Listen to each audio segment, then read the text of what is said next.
Hi everyone, it's Sharon from M Goddess. Being that tonight is a full moon, and I have had a half a dozen or so people contact me recently and asked me, if you don't get a period, how do you start charting? I thought I'd do a quick video.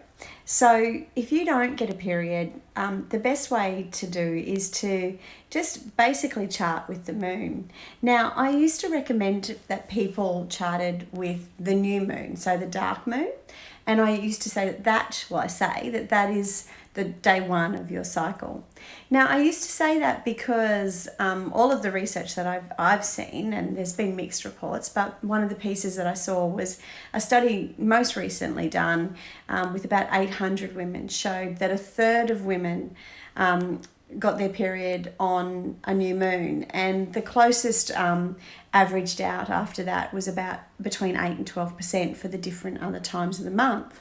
Then there's other research that I started to look at, because that's where I'm heading now, and there was 2 or 3 studies that showed the complete opposite, that women get their period on the full moon, or between the first and the last quarter of the lunar cycle. Now, there's a lot of research around this. There really is. And the reason why there's confusion is that everyone thinks lunar cycles, and if you look at it in history, you know, there's a really strong link, and there is a really strong link. I think as a woman, I'm drawn to the moon, and there's definitely a link for me.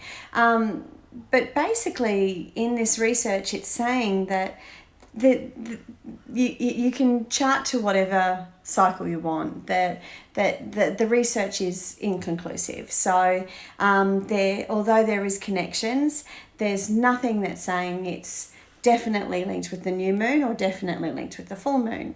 So now that we've made that really clear, maybe not, what I am recommending for women is to start charting using the lunar cycle, but to do whichever feels comfortable for you. So if you really link and connect with the full moon, use day one of the full moon, which is today, for example, as day one of your chart. Start charting today. If you feel though the new moon has a stronger energy for you, then definitely use the first day of the new moon as day one in your chart. And then, so if you don't get a period, just every time that the new moon appears, you start a new chart. And same goes if you decide to link with the full moon. So whatever it is, just make sure it's the same one all the time. So day one of your cycle, day one of the new moon, or day one of the full moon.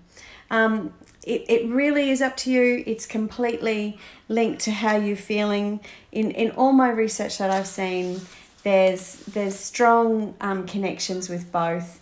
And we align, you know, really strongly with the moon. So just make sure that whatever it is that you choose, that you continue to do that as a consistent practice. So day one of the new moon, you start a new chart, a fresh chart, or day one of the full moon, you start a fresh chart, but don't change it around. If that makes sense, I hope. And just give it a go, get started and see how you go. Again, let me know if you need any more advice. I'm putting an article up on my website within the next couple of days to talk about all the research that I've read regarding the moon, and what some research has said, some studies have said compared to others, so you can have a good read of it as well. It's really fascinating, but I think the main thing is that just make sure that you're charting your cycle, and it doesn't matter how you're doing it, just get started. Have a great day. Bye.